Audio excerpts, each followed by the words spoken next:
एक बात बताओ, तुम सब इतनी शीघ्र यहाँ कैसे आ गए? अभी तो 1 वर्ष और रुकना था ना तुम सबको वहां पर।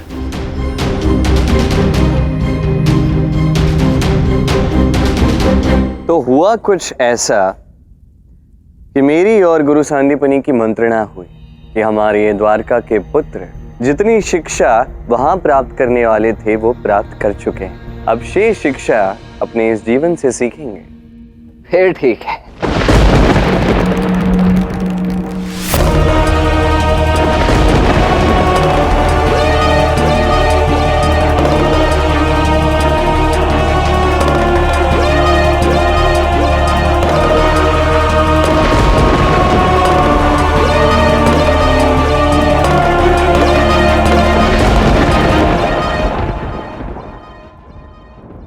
पुत्र क्या हुआ है? आप भोजन लगाइए। साम, कि तू जा कहाँ रहे हो? एक आवश्यक कार्य करने जाना है।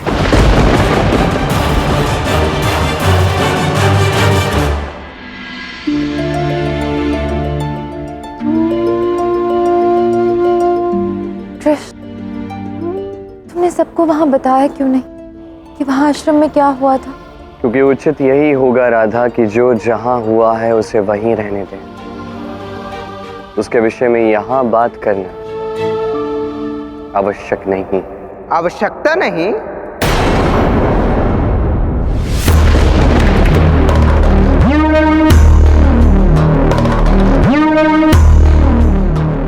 यह बताने में लज्जा आती है। ये क्या कह रहे हो साम? सत्य कह रहा हूं। इन्हें विश्वास ही नहीं हो रहा है कि इनके पुत्र ने एक असंभव कार्य करके दिखाया है। महादेव का त्रिशूल प्रकट किया है जिसके प्रहार का ये प्रतिकार ही नहीं दे पाए। इन्हें ये कहने में लज्जा आ रही है कि वासुदेव श्री कृष्ण को उनके ही पुत्र ने परास्त कर दिया है। तुम भली भांति जानते हो सांब हुआ क्या था, और यदि पिता पुत्र से हार भी जाए तो ये उसके लिए लज्जा की नहीं सौभाग्य की बात होती है। ऐसा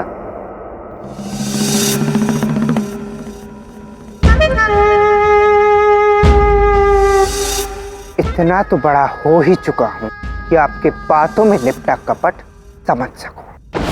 आप भयभीत हैं कि कहीं आपका यश कम ना हो जाए, किंतु आप चिंता ना करें पिताश्री, मैं किसी से कुछ भी नहीं कहूंगा।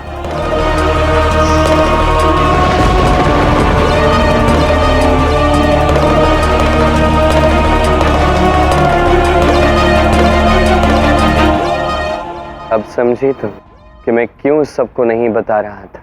यदि साम यही बात सबके समक्ष कहता है राधा, तो कोई उस पर विश्वास नहीं करेगा, और यदि कोई विश्वास भी कर ले तब भी वो उसको एक ही बात कहेगा कि साम तुम अनुचित मार्ग पर हो, तुमने जो किया है बिल्कुल अनुचित था।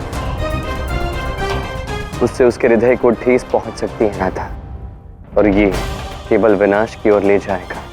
सही कह रहे हो कृष्ण, हमें कैसे भी करके सांप के मन से ये भ्रम हटाना होगा, किंतु प्रेम से, दंड से नहीं। और सबसे विकट समस्या ये है राधा कि अब जो होगा वो दूर कहीं किसी आश्रम में नहीं, यहीं द्वारका में सबके समक्ष होगा, और मैं सभी के समक्ष शाम को लज्जित होते हुए कदापि नहीं देख सकता। अब भी अवसर है कि वो मार्ग पे आ सके। और वो मार्ग क्या होगा? जाम्बवती केवल वही है जो किसी प्रकार से उसमें परिवर्तन ला सकती है राधा। सांब यहाँ जो कुछ भी करेगा उससे ना केवल उसका अपितु उसके साथ साथ समस्त द्वारका का प्रारंभ बदलेगा।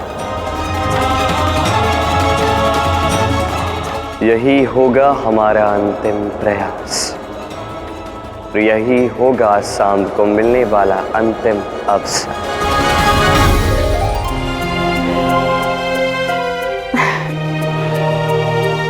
बचपन में तुम मुझे सारी बातें बताते थे, किंतु आश्रम जाके तो तुम अपनी माता को भूल ही गए।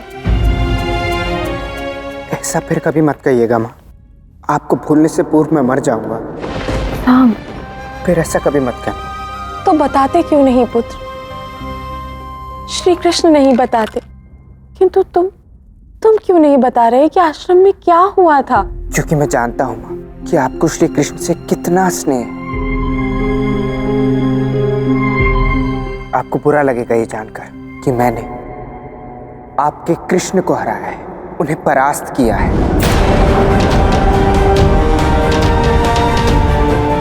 क्या कह रहे हो साहब? वही माँ जो सत्य है। मैं श्री कृष्ण से अधिक शक्तिशाली था और इसीलिए पिताश्री और उस राधा ने मिलकर षड्यंत्र रचा मेरे विरुद्ध और मुझे एक बहुत बड़ा श्राप दिलवा दिया।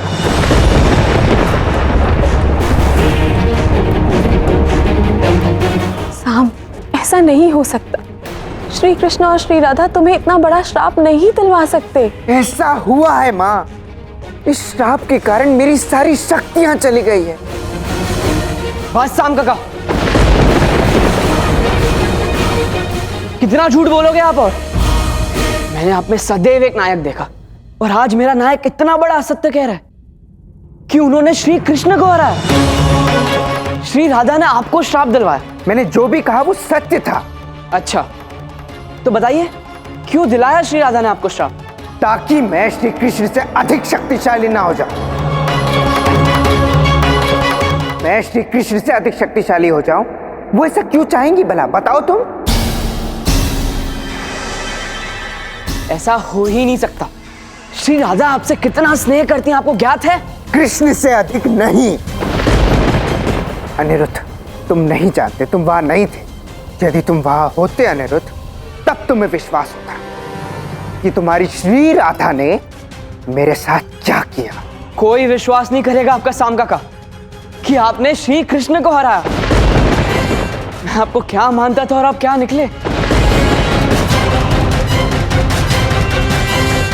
अनिरुद्ध सुनो। साहब, तुमने जो बात यहाँ कही है कहीं और मत कहना। हास्य के पात्र बन जाओगे तुम पुत्र। मैं वही कह रहा हूं मां जो सत्य है। अनिरुद्ध सुनो। साहब, आप यहाँ भी आइए और वो ऊपर भी तो है। हाँ, उचित है, उचित है। अरे आप ये लड़ियां वहां कहाँ लेकर जा रही हैं? ये लड़ियां वहां लगेंगी। जाइए, वो आपकी सहायता करेंगे। कान्हा, तुम भी ना ऐसे अचानक निर्णय लेते हो। यदि थोड़ा समय पहले बताया होता ना तो ऐसे प्रबंध करता कि समस्त द्वारका देखती रह जाती, समस्त द्वारका को दान दिए जाते। और यहाँ किंतु ये शुभ सूचना यदि ये अचानक मिले तो ही अधिक प्रसन्नता होती है धाम। यदि मैं आपको बता के आता तो क्या आप इतने प्रसन्न होते? वैसे ये भी तुम ठीक ही कह रहे हो। पर आपकी बात ठीक नहीं है। कृष्ण को उलाहना दिए जा रहे हैं और स्वयं कुछ नहीं कर रहे। जाइए, जाकर हवन कुंड लगाइए। अरे रेवती जी, सबसे अधिक कठिन कार्य मुझे ही दे दिया आप। अब जाइए भी। हाँ ठीक है, अब आपने कहा है तो जाना तो हो गई।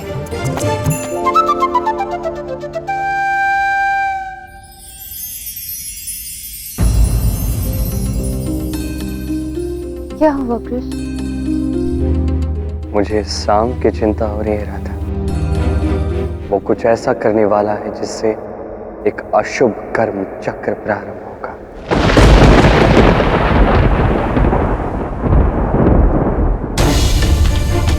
अनिरुद्ध रुको। तुम्हें मुझ पर संदेह है? मैं सत्य कह रहा हूं।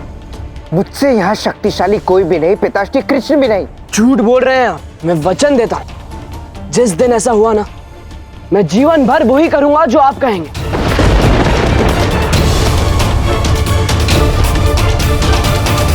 तो फिर मैं भी ये सत्य सिद्ध कर रहूंगा। कैसी विक्षिप्तों जैसी बातें कर रहे हो पुत्र?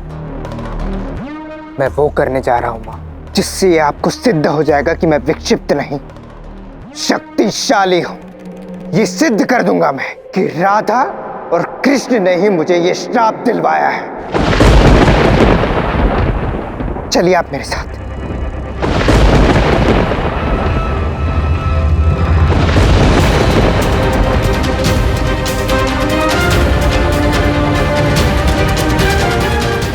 ऐसा मत करना शाम।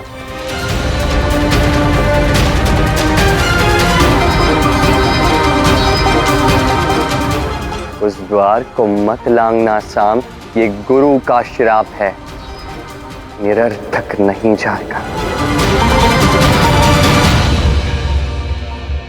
जानती हैं आप कि मुझे क्या श्राप मिला है? मैं पिताश्री की अनुमति के बिना द्वारका के बाहर निकल भी नहीं सकता, और यदि मैं निकला तो एक कीट तक मेरी मृत्यु का कारण बन सकता है।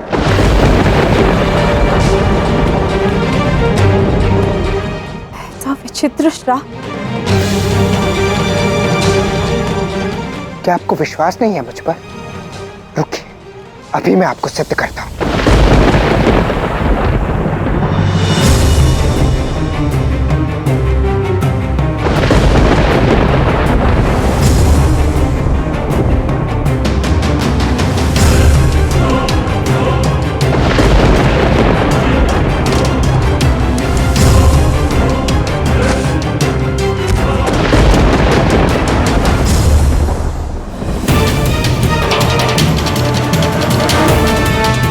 जब भी साम कृष्ण की अनुमति के बिना द्वारिका से बाहर आएगा, चींटी से भी छोटा जीव आकर इसे काटेगा और साम मृत्यु को प्राप्त हो जाएगा। साम! साम पुत्र! साम, तुम सत्य कह रहे थे साम। मैं तुम्हें द्वारका की सीमा के अंदर ले जाती हूँ। साम पुत्र, उठो।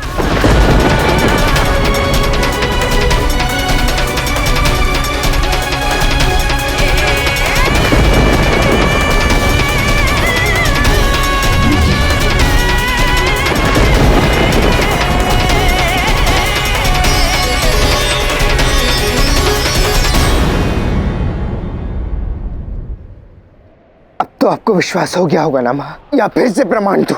मुझे प्रमाण नहीं, मुझे मेरा पुत्र चाहिए, और ऐसा करने का प्रयास दोबारा कभी मत करना।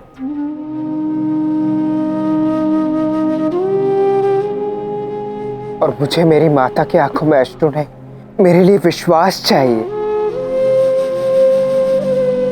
मेरे पुत्र के साथ बहुत बड़ा अन्याय हुआ है। श्री कृष्ण और श्री राधा को ऐसा नहीं होने देना चाहिए था, किंतु उन्होंने ऐसा नहीं किया। किंतु मैं तुम्हारी माँ हूं साम, और मैं प्रण लेती हूं कि मैं तुम्हें इस श्राप से मुक्त करूंगी। परंतु श्राप से मुक्त मैं कैसे होऊंगा माँ? जब एक माँ प्रण लेती है तो कुछ भी हो सकता है। देखते जाओ तुम।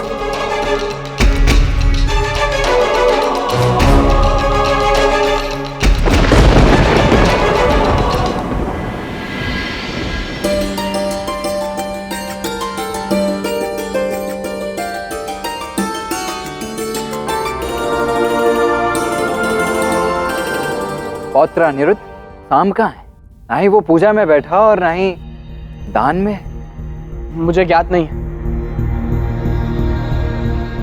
तो कहिए, क्या सभी द्वारका वासियों को उनकी इच्छा के अनुसार दान मिल गया है? कृष्ण की बलराम की। तो दान सभा संपन्न कर देते हैं तब। ये सभा भंग नहीं हो सकती आर्य, क्योंकि अभी भी द्वारका में एक झोली रिक्त है।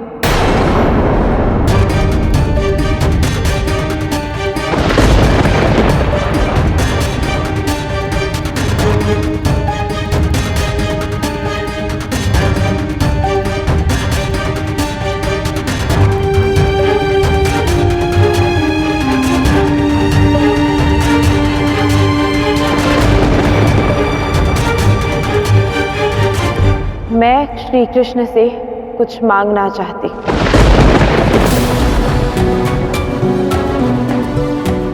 जाम्बवती, ये दान सभा द्वारका वासियों के लिए है, राज परिवार के लिए नहीं। राज परिवार भी तो द्वारका में ही वास करता है ना, तो राज परिवार भी तो द्वारका के ही वासी हुए। बहुत समय पश्चात मेरा पुत्र वापस आया है और मैं उसके लिए कुछ मांगना चाहती।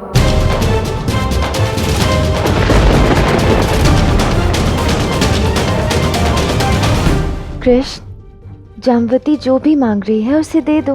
वो सांब के लिए कुछ अनुचित थोड़ी ना मांगेगी। वही होगा जो नियति चाहेगी राधा। मैं अपने गुरु का श्राप तो पलट नहीं सकता, उसके अतिरिक्त जामवती जो भी मांगे मैं दे सकता हूँ। मांगो जामवती। अधिक कुछ नहीं चाहती मैं आज, बस एक अधिकार चाहती हूँ। शिक्षा पूर्ण होने के बाद संतान का विवाह होता है। मैं बस इतना चाहती हूँ कि समय आने पर मैं अपने पुत्र के लिए वधू चुन सकूं।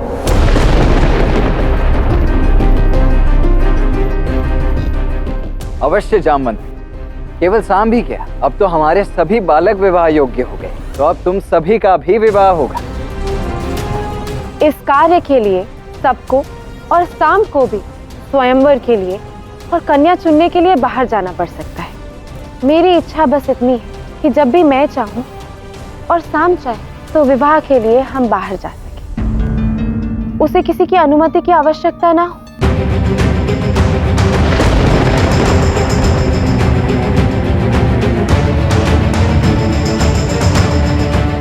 हाँ हाँ, ये अब इसमें कोई संकोच कैसे हो सकता है।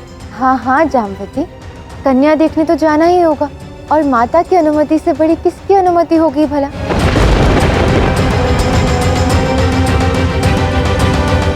ठीक,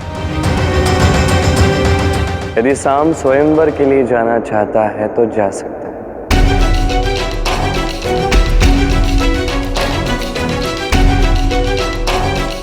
तुम्हारी एक हाँ ने जामवती के मुख पर मुस्कान ला दी है कृष्ण, और अच्छा भी है। सांब की कोई सुशील पत्नी आएगी तो सांब को सुधार भी देगी। अब तो मैं निश्चिंत हूँ। और मैं ये सोच रहा हूँ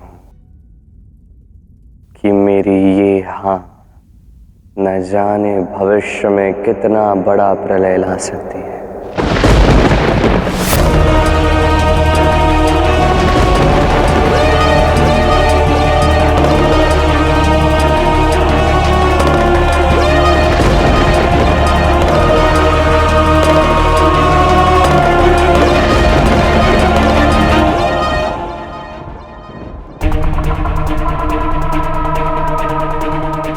माता,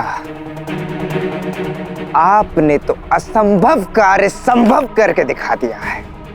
अब मैं जब चाहूं इस द्वारिका से बाहर निकल सकता हूं।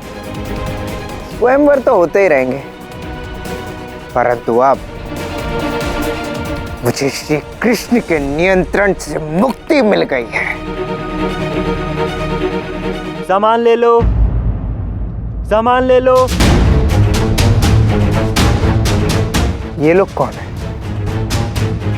हमारी द्वारका के तो मालूम नहीं पड़ते। रुको,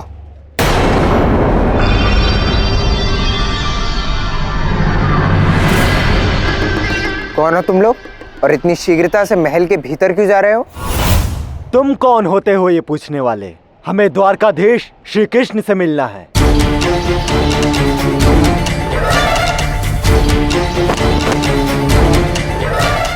मैं द्वारकाधीश श्री कृष्ण का पुत्र सांब हूं। अब बताओ क्या काम है मेरे पिता से,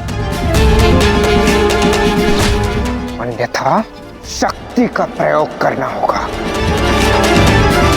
हमारा संदेश गुप्त रूप से पहुंचाने का आदेश दिया गया है, इसीलिए पूछा आपसे। कैसा गुप्त संदेश?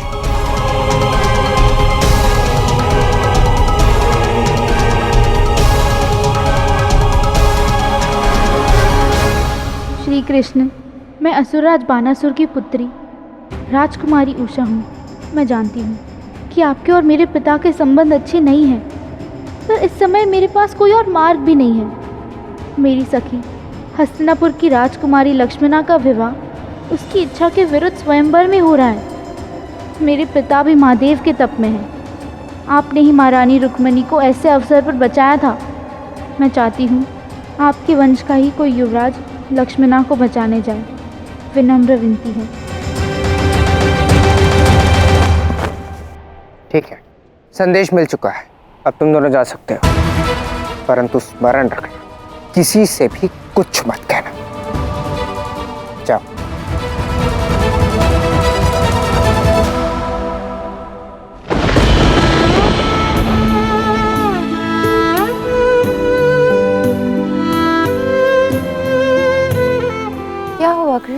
आज अचानक यहाँ विश्राम कर रहे हो? ये प्रलय से पूर्व की शांति है राधा, आज इसका आनंद लेने दो। प्रलय? कैसा प्रलय?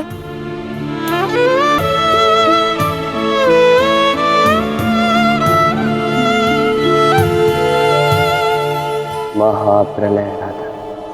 बानासुर कृष्ण का शत्रु है और शत्रु का शत्रु मित्र होता है।